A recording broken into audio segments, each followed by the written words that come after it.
Bismillahirrahmanirrahim. Assalamualaikum warahmatullahi wabarakatuh. Alhamdulillahi rabbil alamin. Wassalatu wassalamu ala asyrafil anbiya'i wal mursalin Sayyidina wa habibina wa syafi'ina Muhammadin wa ala alihi wa sahbihi wa man tabi'ahum bi ihsan ila yaumiddin. Thumma amma ba'd. Ma'asyiral muslimin, jamaah salat subuh yang dimuliakan Allah Subhanahu wa taala. Kita lanjutkan kajian kita. Masih dalam pembahasan dosa-dosa lisan. Yang berikutnya adalah waldhiharu wa fihi kafaratu illam yutallikha ba'dahu fauran. Yang berikutnya dosa lisan, yang berikutnya adalah mendhihar istri. Mendhihar istri. Contohnya misalkan seorang suami berkata kepada istrinya, "Kamu seperti punggung ibuku." Maka dari al-dhihar itu dari kata dhahrun, artinya punggung. Jadi seorang suami mengatakan ke istrinya, "Kamu seperti punggung ibuku." Itu diucapkan dalam rangka mengharamkan istrinya untuk dia, atau dia mengharamkan untuk menggauli istrinya, sehingga mengucapkan lafaz itu, "Kamu seperti punggung ibuku." Atau bahkan tidak khusus ibu. Jadi kadang penyerupaan itu tidak hanya kepada ibu, tapi juga kepada maharim, pada mahram si suami itu. Misalkan, "Kamu seperti saudari kandungku," misalkan. Ya, itu juga sama hukumnya nanti. Lah, seperti ini kalau diucapkan oleh seorang suami kepada istrinya dengan maksud mengharamkan istri untuk dia gauli, dia jimai, maka ini termasuk haram, termasuk dosa, bahkan termasuk dosa besar. Jadi hati-hati para suami kalau pas tidak suka sama istrinya, ada masalah, ada percekcokan, jangan sampai melafatkan ini, karena ini termasuk dosa besar, termasuk perkara yang Allah haramkan. Nah, itu konsekuensinya. Setelah mengucapkan kalimat itu, maka seorang suami itu kalau dia tidak menceraikan langsung setelah itu, ada dua opsi ya. Opsi pertama itu setelah mengucapkan "kamu seperti punggung ibuku" dalam rangka mengharamkan istrinya untuk dia gauli. Opsi pertama itu dia langsung menceraikan istrinya. Ya sudah, kamu tak cerai setelah itu. Itu opsi pertama. Opsi kedua, kalau tidak diceraikan, maka si suami ini untuk kembali halal menggauli istrinya, menjimai istrinya, maka harus membayar denda, kafarah. Dendanya itu yang pertama adalah itqu raqabatin mu'minatin salimah, memerdekakan seorang budak perempuan yang tidak cacat. Untuk saat ini tidak ada di sini. Di Indonesia tidak ada budak. Sekarang ini hampir tidak ada perbudakan juga di dunia.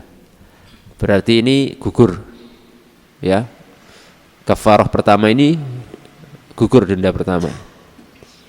Kalau tidak mampu dan memang nggak ada sekarang, maka denda kedua itu adalah shoma syahraini mutatabi'ain, puasa 2 bulan berturut-turut. Ya, berat sekali itu, maka hati-hati ya. Bab seperti itu yang berkaitan dengan istri, masalah talak, masalah udhihar, ini berat sekali ya. Itu denda kedua itu harus puasa 2 bulan berturut-turut. Berturut-turut loh. Kalau 2 bulan nggak berturut-turut saja itu sudah paling kita nggak mampu, ya kan? Puasa 2 bulan tidak berturut-turut saja itu nggak mampu. Kita mampu puasa sebulan penuh itu saja karena Ramadan. Kira-kira kalau nggak Ramadan kuat nggak? Kecil kemungkinannya. Sudah yakin saya, kecil kemungkinan mampu. Kita nggak akan mampu puasa sebulan penuh di luar Ramadan, itu kemungkinan kecil kita nggak akan mampu. Nah, ini dendam mengucapkan zihar kepada istri ini harus puasa 2 bulan berturut-turut, harus berturut-turut. Jadi misalkan tidak berturut-turut gagal, harus dari nol lagi, dari kosong lagi. Ya, maka jangan main-main dengan zihar. Kalau tidak mampu 2 bulan berturut-turut ini, yang terakhir adalah fa'in ajaz at'ama sittina miskina sittina muddan. Kalau terakhir tidak mampu puasa 2 bulan berturut-turut adalah memberi makan 60 orang miskin dengan takaran 60 mud. Ya, 60 apa? 60 mud. Nanti bisa dikrus sendiri ya. 1 mud itu berapa kilo? Yang jelas 1 mud itu sekian. Kalau ditakar dengan tangan, laki-laki pertengahan yang tidak terlalu besar, tidak terlalu kecil, jadi 1 mud itu sekian itu. Maka kalau zakat fitrah itu 1 sok itu 4 mud, 4 gini lah. Kalau 1 mud ya segini. Jadi beras itu kita caruk begini. Nah, saat ini namanya 1 apa? 1 mud. Ya, 1 mud. Nanti per orang itu dapat 1 mud. 60 orang fakir miskin tuh 1 orang itu 1 mud itu. Ini berkaitan dengan masalah dosa lisan berupa zihar ya, berupa zihar. Kemudian dosa yang berikutnya adalah al-lahn. Lahn, membaca Quran tapi lahn. Lahn itu apa ya? Kalau diterjemahkan itu, kalau lahn itu makna definisinya itu mukhalafatu wajhi as-shawab. Membaca tapi menyelisihi sisi yang benar dalam baca Al-Quran. Itu lahn. Lahn ada lahn jali, ada lahn khafi. Ada yang jelas-jelas salah, ada yang samar. Itu nanti di bab tajwid dibahas. Ya, makanya kalau bisa para imam sholat itu ya harus dipilih, nggak sembarangan. Jadi imam sholat itu tidak sekedar orang yang mau jadi imam, tapi ada kriterianya. Kriterianya itu harus qari. Ya ummul qauma aqra'uhum li kitabillah. Jadi yang mengimami satu kaum itu yang paling aqra' kepada Al-Qur'an. Paling aqra' itu maksudnya apa? Paling aqra' itu paling bagus dan benar bacaannya. Yang kedua paling banyak hafalannya.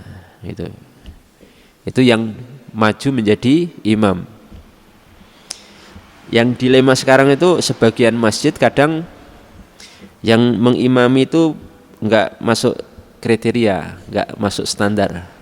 Cuma sesepuh situ. Pokoknya sudah mbahnya situ ya, dan itu diganti enggak bisa. Itu masalah ya, dilema. Bacaannya murat marit ya, pokoknya lahannya sudah jali. Bahkan sebagian imam itu bacaannya terutama Al-Fatihah ya. Al-Fatihahnya itu sudah rusak, jadi mengakibatkan sholat jadi rusak, jadi batal. Karena kalau Al-Fatihah itu hukumnya rukun, Pak. Ketika salah dan sampai lahannya itu jali, yang kesalahan parah tidak ditolerir, maka itu nanti mengakibatkan sholatnya rusak, batal. Batal nanti jamaahnya juga ikut rusak sholatnya. Karena minimal ya, imam sholat itu minimal bisa membaca Al-Fatihah dengan baik dan benar. Itu minimal, itu standar minimalnya itu. Untuk bacaan ya, belum hukum-hukum fikih. Makanya sebagian ulama, para ahli fikih itu menyatakan bahwa imam sholat itu selain akro tadi bisa membaca dengan baik dan benar dan hafalannya banyak, harusnya itu seorang faqih, seorang yang ahli fikih.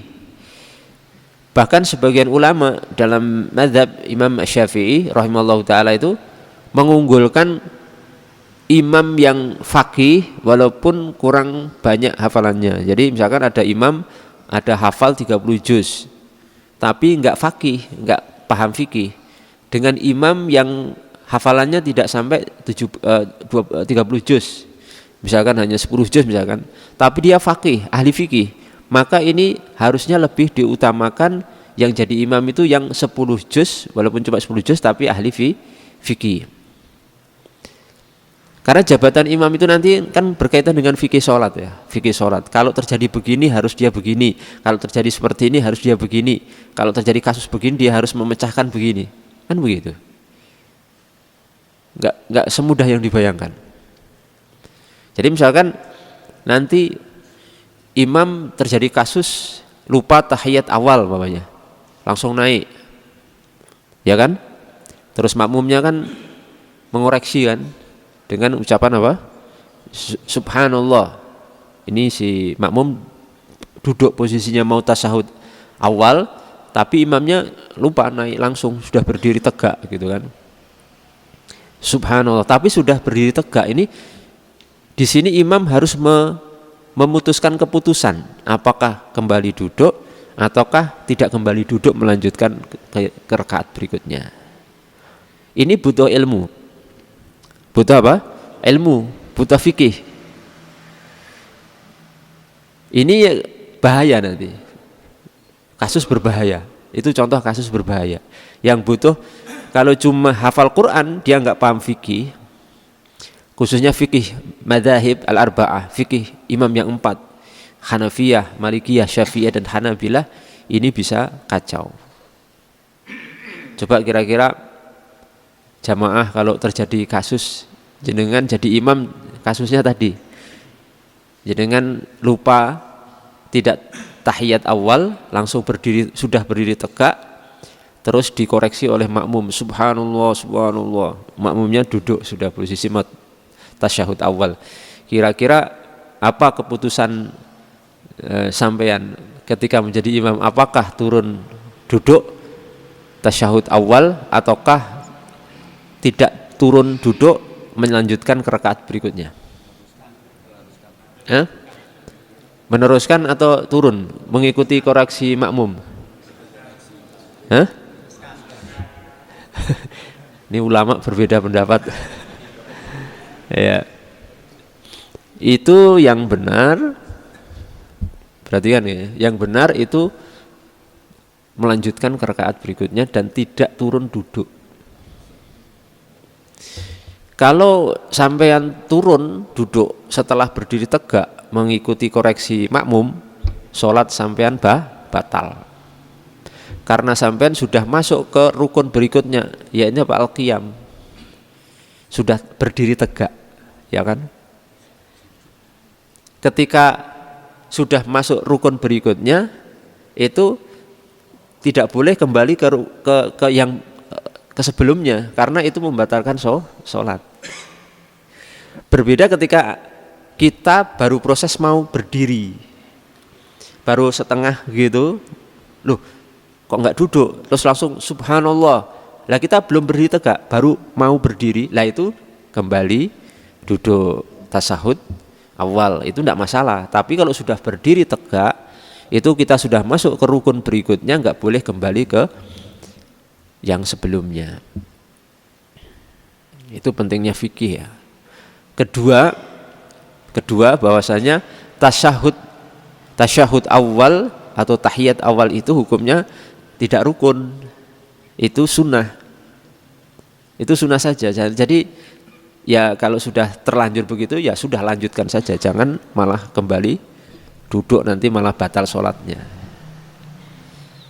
Lah makmumnya juga harus pinter. Kalau sudah ditasbih beberapa kali, subhanallah, subhanallah, kok ngeyel imamnya tetap berdiri melanjutkan, ya sudah ngalah kamu ngikuti imam, malah ngotot, subhanallah, subhanallah. Malah ini mau istilahnya konfrontasi, malah ngotot terus nggak mau berdiri. Ada kasus itu di satu masjid di Tanjung saya. Jadi makmumnya ini ngotot nggak mau berdiri, imamnya ngotot nggak mau duduk. Jadi sholatnya akhirnya sendiri-sendiri. Imamnya sholat sendiri, makmumnya ngotot sholat sendiri, ya tetap tasyahud itu. Nah ini imamnya juga, makmumnya juga bodoh. Gitu. Belum belajar fikih ya, belum belajar fikih. Wong itu cuma sunnah kok, ngotot harus tahiyat awal, cuma tasyahud awal kan sunnah. Ya sudah, berdiri saja. Wong tidak tasyahud awal saja, sholatnya apa? Sah, apalagi tasyahud awal. Jadi itu harus dipahami ya dengan baik. Ini makanya sebisa mungkin kalau mencari imam sholat itu yang fakih dan punya hafalan, bacaannya benar dan bagus. Jangan seadanya. Ya tadi ya, tapi kasusnya tadi di beberapa surau dan musola itu imamnya sesepuh itu tadi. Susah sekali itu, diganti marah gitu. Jadi masalah besar, diganti waduh jadi masalah besar, jadi fitnah. Enggak diganti morak-marik Al-Fatihahnya. Itu repot. Ya kalau parah sekali itu biasanya saya cari masjid lain. Iya, Pak. Jika tadi langsung berdiri, lantas diakhiri dengan sujud sahwi. Oh gitu. Apakah diakhiri dengan sujud sahwi? Iya. Nanti dijabar itu ditutup atau disempurnakan dengan sujud sahwi. Karena yang ditinggalkan ini sunnah. Nah, sujud sahwi itu tidak digunakan untuk meninggalkan rukun. Nah, misalkan sampean sholat jadi imam lupa Al-Fatihah, sholatnya lanjut terus, nanti sujud sahwi. Ini keliru karena meninggalkan rukun itu batal Pak sholatnya, jadi nggak pakai sujud sahwi. Jadi kalau kita ini lupa tidak melakukan rukun, itu nggak bisa ditutup dengan sujud sahwi. Kenapa? Sholatnya sudah batal kok. Rukun itu ditinggalkan dengan sengaja ataupun karena lupa itu sama hukumnya. Hukumnya sama. Lupa tidak Al-Fatihah tetap sholatnya batal walaupun lupa. Gitu loh. Jadi kalau sudah lupa kan sholatnya batal, itu enggak sujud sahwi, karena sujud sahwi itu dalam kondisi sholatnya belum batal. Paham betul ini? Paham ya? Jadi kalau meninggalkan rukun itu tidak sujud sahwi. Nanti dalam konteks lain itu sekedar misalkan menambah rakaat atau mengurangi rakaat, itu nanti masuk dalam bab insyaallah kita bahas di lain waktu ya sujud sahwi itu. Bisa dipahami ya sini ya. Nah, kecuali begini ya, tadi kalau masih memungkinkan di satu daerah itu ada masjid lain yang bacaan imamnya masih benar, khususnya Al-Fatihahnya, ya kita cari masjid lain. Kalau imamnya nggak bisa diganti, karena saya mendapatkan beberapa tempat begitu, sudah susah pokoknya kayak paten sampai seumur hidup. Imamnya ini paten seumur hidup nggak bisa diganti, sesepuhnya itu. Tapi kalau di satu daerah itu tidak ada seorang yang bacaannya benar dan adanya itu, maka hukum sholatnya jadi sah gitu loh. Wah ini luasnya fikih ya, luasnya fikih. Misalkan di pedalaman mana di daerah yang terpencil sekali, di situ tidak ada imam yang lebih baik dari si bapak ini misalkan. Ya adanya ya begitu, ya murad parit itu saja yang paling mending gitu. Itu saja sudah yang paling mending gitu. Murad paritnya beliau itu mah sudah paling bagus itu. Kalau ditinjau aturan fikih sebenarnya tidak sah, sholatnya batal. Tapi kalau di tempat itu tidak ada selain beliau, maka sholatnya jadi apa? Sah. Itulah luasnya fikih. Makanya para ahli fikih, para fuqaha, para alim ulama itu harus mengerti masalah ini. Kalau nanti kita fatwakan di tempat itu, sholatnya nggak sah. Lah malah seumur hidup nggak sholat itu di situ. Lah nggak ada imam yang mampu lebih baik dari si bapak ini. Kan batal terus sholatnya, berarti ya malah nggak sholat di kampung itu. Nah ini ustadz ini nggak paham fikih malahan itu kalau begitu. Jadi aturan fikih itu macam-macam. Nanti aturan formalnya begini, nanti aturan formal itu akan berubah menjadi non formal, nggak terpakai di satu kondisi tertentu, kondisional situasional tertentu itu nggak akan berlaku, termasuk tadi yang sudah saya sebutkan tadi. Mungkin yang bacaan Al-Fatihahnya ya mungkin rusak itu kalau sholat sendiri juga tidak sah, harus berjamaah biar lebih aman. Iya, secara aturan fikih orang yang bacaan sholatnya Al-Fatihahnya ndak sah atau rusak itu, dan kerusakan yang jali ya, yang jelas itu merubah makna dan sebagainya, itu ndak sah. Makanya kalau bagusnya orang yang seperti ini sholatnya berjamaah, jadi numpang Al-Fatihahnya imam. Numpang Al-Fatihahnya imam itu kan aman gitu. Tapi kalau pas nggak ada jamaah sama sekali ya sudah, sholat sendiri insya Allah sah gitu.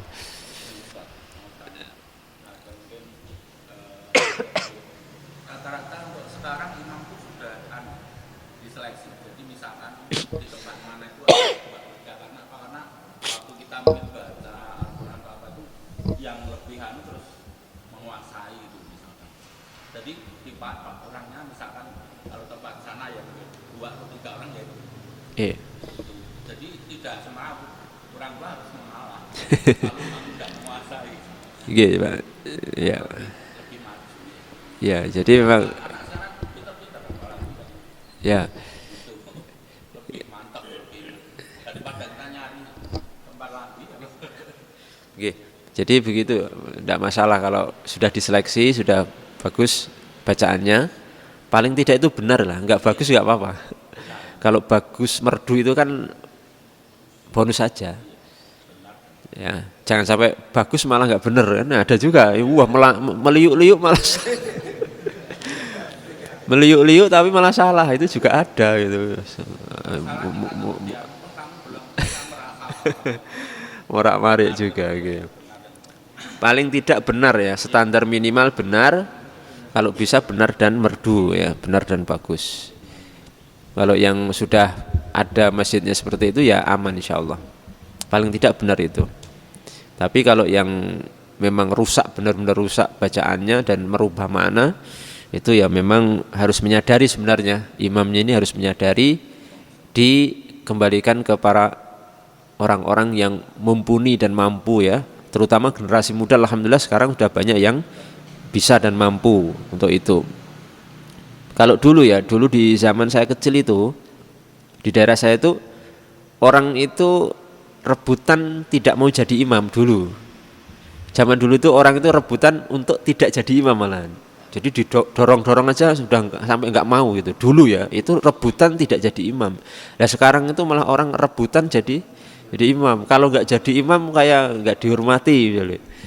Merasa direndahkan, nggak merasa diwahkan. Jadi ini ego ya, harus kita kalahkan ego kita itu untuk hal seperti itu. Ya. Jadi itu. Dan yang penting tadi, kalau di satu masjid itu ada seorang yang hafalannya kurang banyak, benar tapi kurang banyak, ada anak, kadang ini ya, ini juga satu masukan. Ada anak yang baru lulus pondok, dia nggak faqih, belum paham fikih. Ada yang orang situ hafalannya kalah dengan dia, tapi faqih, maka yang dimenangkan yang faqih. Karena nanti kalau terjadi kasus dalam sholat itu bisa menangani dan menyelesaikan sesuai dengan ilmu yang benar. Tapi kalau yang baru, dan rata-rata saat ini pondok-pondok tahfidzul Quran itu rata-rata hanya fokus menghafal Quran, tapi tidak dibekali dengan ilmu syar'i yang cukup. Itu fakta ya, fakta, dan ini memang nasihat. Semoga nanti jadi bahan renungan, koreksi dan para penyelenggara pendidikan. Para penyelenggara pendidikan atau lembaga yang memberikan pendidikan tahfidzul Quran atau kutab-kutab itu rata-rata hanya fokus memberi hafalan kepada anak didiknya tanpa dibekali dengan ilmu syar'i yang cukup, terutama masalah fikih ibadah. Hafal Quran tapi nggak paham tentang najis, gitu. Pembahasan najis, pembahasan toharoh, pembahasan wudhu, pembahasan sholat, tidak paham. Padahal itu penting sekali. Minimal ilmu dasar fikih itu dikuasai. Jangan sampai cukup hanya hafalan Al-Quran saja. bukan jelek ya, tapi ini untuk lebih bagusnya lagi, sebagai koreksi dan masukan saja. Kecuali kalau masih ditolerir ya, imamnya itu masih ditolerir bacaannya, itu masih sah lah Al-Fatihah itu. Misalkan alhamdulillah jadi alhamdulillahu, lillahi jadi lillahu umpamanya, itu masih sah aja. Tapi di situ ada khalal juga, ada kerusakan, tapi masih ditolerir ya, masih bisa ditolerir. Saya teringat dulu di kampung saya itu ada seorang imam yang memang sebenarnya nggak punya basic hafalan Quran, nggak punya basic ilmu fikih, tapi ngotot jadi imam. Diganti nggak bisa, dibenarkan marah, repot kan? Terus piye gitu, kan susah kan kita juga. Ya diganti nggak bisa, dibenarkan marah, merasa sudah benar padahal ya. Jadi itu kasusnya di kanastain. Tak kan, kanastain itu kanas diganti tok, kanastoin, bertahun-tahun begitu ya sudah, gimana namanya udah nggak bisa. Termasuk ini ya, masalah sholat Jumat itu memang secara aturan awal itu minimal 40 orang jamaahnya itu riwayat Ibnu Umar dan hadisnya hasan. Jadi yang mengatakan pembatasan minimal 40 nggak ada dalilnya juga keliru. Itu ada dalilnya. Riwayat hadis Ibnu Umar, di zaman Rasulullah SAW itu belum pernah Nabi mengadakan Jumatan kurang dari 40 orang yang hadir. Ini aturan awal ya. Cuma nanti ketika kita berdakwah, implementasi di lapangan, di masyarakat itu, ada tempat-tempat terpencil yang umat yang mau sholat itu cuma 12 orang.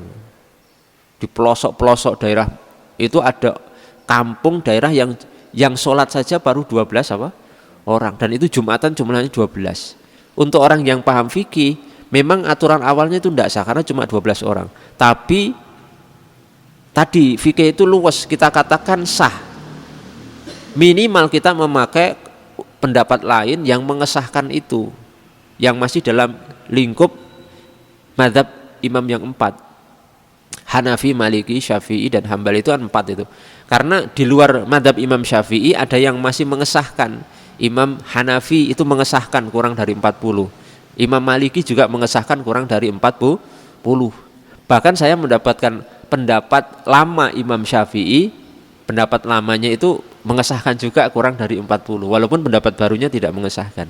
Dan ini kita luaskan karena mereka ini orang-orang terpencil itu sudah mau mau Jumatan sudah lumayan, coba 12 orang. Kalau kita tidak sahkan, lah mereka nanti bisa bertahun-tahun tidak Jumatan, kan bisa bayangkan itu. Jadi harus luas lah, berfikih itu harus luas, jangan kaku-kaku. Semua butuh ilmu ya. Mungkin ini dulu ya, karena waktu udah habis. Kita sambung waktu yang berikutnya, mudah-mudahan bermanfaat untuk kita semuanya. Wabillahi taufik wal hidayah, wal afu minkum, wassalamualaikum warahmatullahi wabarakatuh.